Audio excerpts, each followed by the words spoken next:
Hello student, welcome back to Biobytes. I hope आप सब अच्छे होंगे और मुझे इस बात की खुशी है कि बहुत से स्टूडेंट ने सही आंसर दिया है। जिस स्टूडेंट का आंसर गलत हो निराश ना हो, मैं आ गया हूँ सारे क्वेश्चंस का सलूशन लेकर के। और ये सबके लिए है जिसने सही किया है और जिसने गलत किया है, क्योंकि मैं सब ऑप्शंस को वन बाय वन डिटेल में एक्सप्लेन करूँगा। तो चलो अब हम अपने क्वेश्चंस को करते हैं जो मैंने ग्रुप पे प्रोवाइड कर रखा है। नेक्स्ट क्वेश्चन है question number 9। Select the incorrect match. Option A है एक्सक्रीशन। एक्सक्रीशन में क्या मैच हो गया? Removal of waste. चलो ये सही है बच्चों। ऑप्शन बी है nutrition, obtaining of utilizing nutrient. ये भी सही है। इनकरेक्ट हम लोग को चेक करना है, ये सारे अभी करेक्ट आ रहे हैं। नेक्स्ट है रिस्पिरेशन।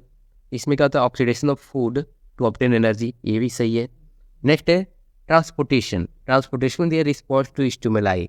तो बच्चों रिस्पॉन्स टू स्टिमुलाई ट्रांसपोर्टेशन में नहीं होता। ट्रांसपोर्टेशन मतलब होता है transfer substance from one place to another place, उसे हम लोग कहते हैं ट्रांसपोर्टेशन। इसलिए ऑप्शन नंबर डी सही होगा, इनकरेक्ट ऑप्शन। नेक्स्ट क्वेश्चन है क्वेश्चन नंबर 10।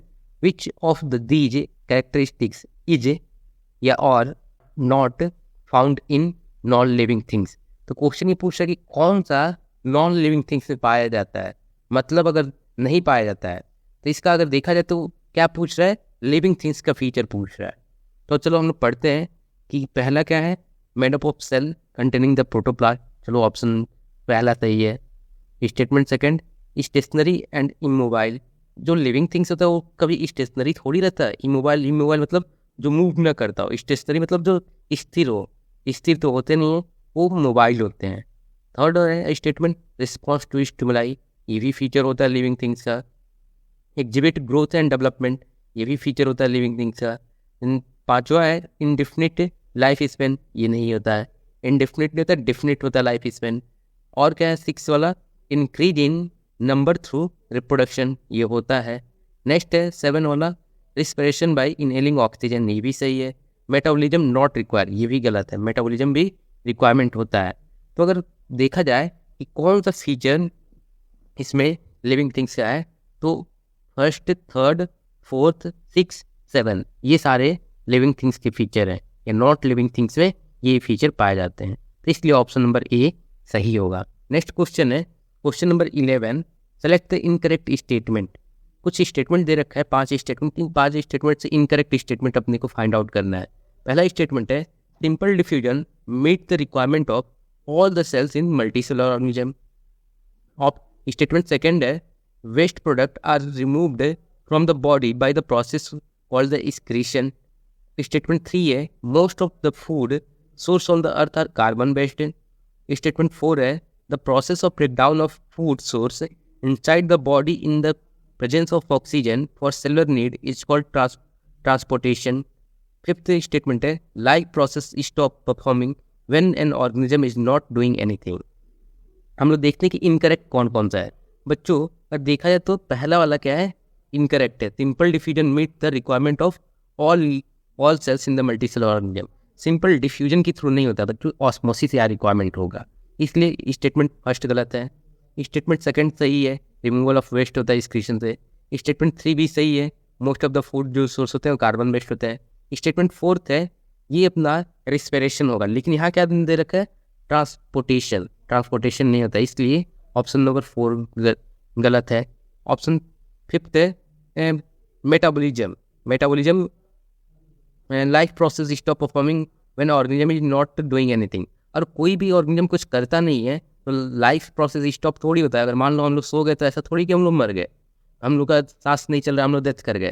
तो इसलिए इसका मतलब ये नहीं कि कोई अगर कुछ नहीं कर रहा है तो लाइफ जो प्रोसेस होता है वो परफॉर्मेंस नहीं करेगा, परफॉर्मेंस करता है। इसलिए अगर देखेंगे तो इसका ऑप्शन नंबर बी सही होगा। फर्स्ट, 4 एंड 5 है।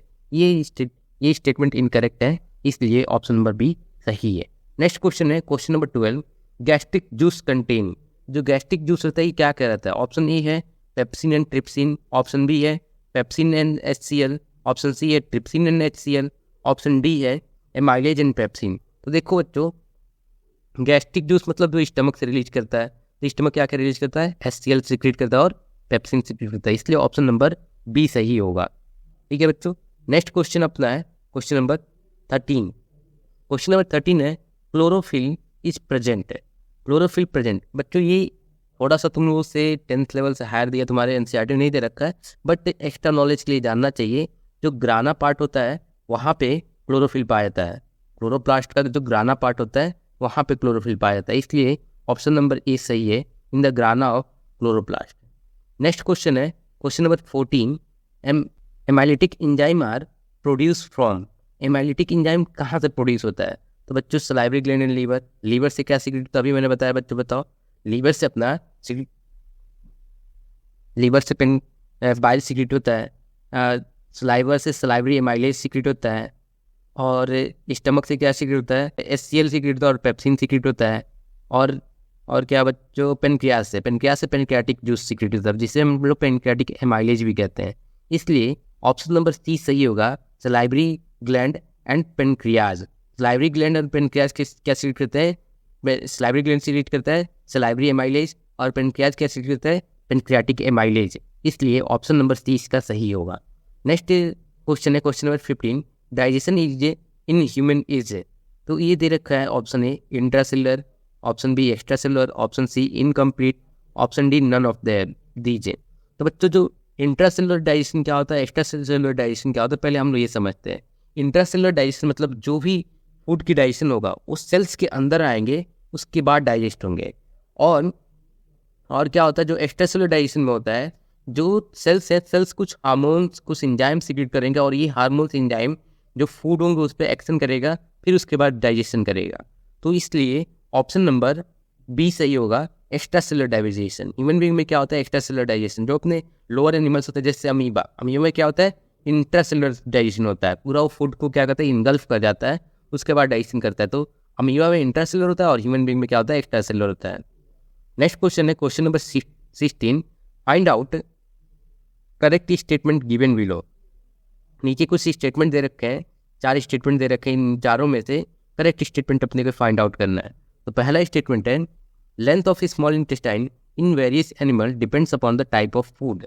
बच्चों ये सही बात है, जो टाइप ऑफ फूड, किस टाइप का फूड ले रहे हैं, इसके बेसिस पे जो अपने स्मॉल इंटेस्टाइन है इसका लेंथ डिपेंड करता है। अगर कोई जो है, देखो यहाँ पे दे रखा है, herbivorous eating grass need a longer small intestine.